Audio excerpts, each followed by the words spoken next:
Hello guys, today bit of a different video from what I usually do on this channel, since I usually make guides, but the situation within the community and the game has gotten interesting enough that I've decided to give my take as well. First of all, about the things many players are unhappy with when it comes to the problems the game has that have been brought up a lot in the past few weeks, I mostly agree. Personally, I believe Genshin is a great game because it has a nice story, a very well made world, a combat system that I'm still very passionate to this day despite the endgame being what it is. But when it comes to the problems the game has, there is a lot of work holdovers can do to improve it. The most popular one that has recently been brought up by the community are the rewards being lackluster for the Chinese New Year of Genshin, so the most important event of the year. More in general, this is a problem that pretty much dates back to the game release, because the rewards for Genshin haven't changed much, let's be honest. It recently got much worse though, and that's due to Star Rail, the other Hoyoverse game that has been much more generous recently when it comes to giving free polls and free characters, and so the community got really angry. And listen, I fully agree with you. I'm definitely not happy with how Hoyoverse is managing rewards for Genshin. And for me personally, so for how I play the game, it's not even about the free pulls themselves, because I say this with full honesty, if I really want a character, I'm fully open to spend real money to get him. The real issue to me is that the game is too predictable with everything. Like, I can tell you with full certainty what we're going to get in the anniversary this year, and that's 7 months from now. This is just my opinion, but to me rewards should feel surprising, because they should have that mystery element that makes the community look forward to something new. I think it's a real problem when a game can't surprise you anymore, because you just end up getting bored of the current situation, and that's the thing that I think is frustrating most of the players that are complaining right now. Obviously there is more, because this has been the perfect situation for just about everybody to speak out about the personal issues they have with the game,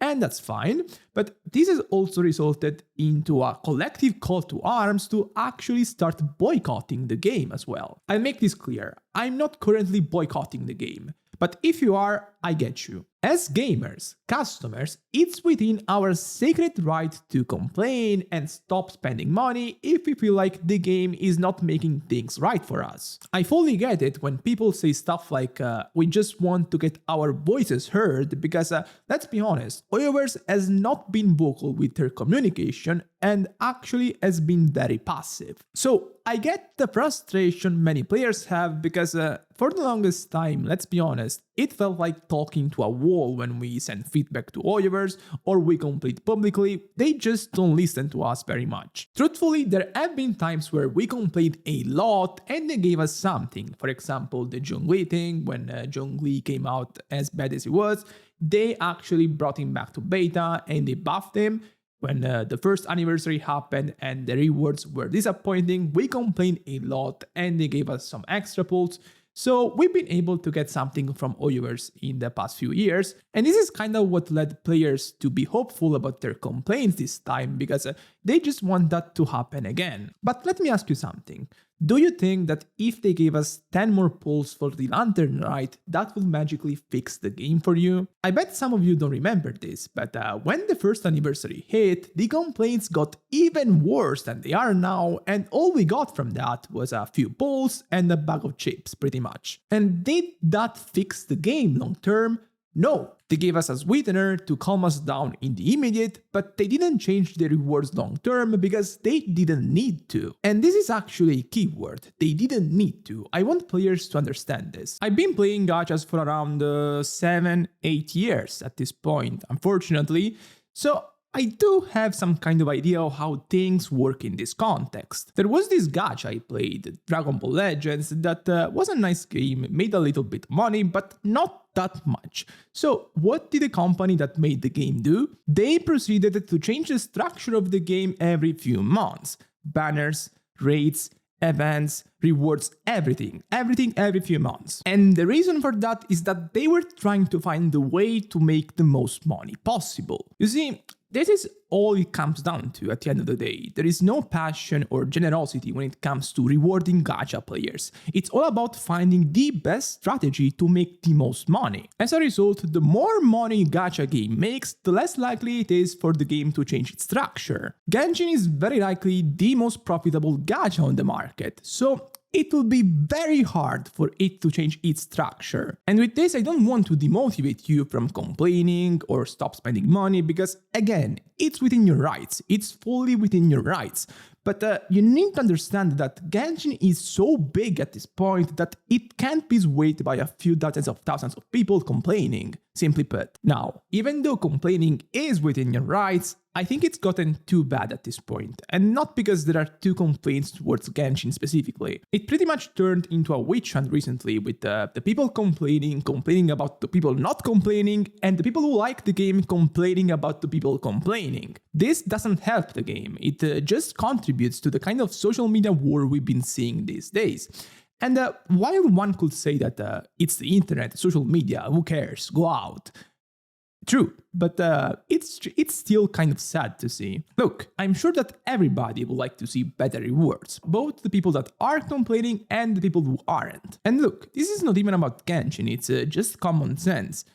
If you're trying to convince somebody else of your idea, of your opinion, you just don't want to insult them, to mock them, because that makes them less likely to side with you, to see where you're coming from. This whole aggressiveness, this aggressive element just makes the conversation a me against you thing, where we're both trying to win the debate instead of discussing for the sake of the matter. And as a result, we have a social media war that doesn't help anybody, it just makes the community more toxic.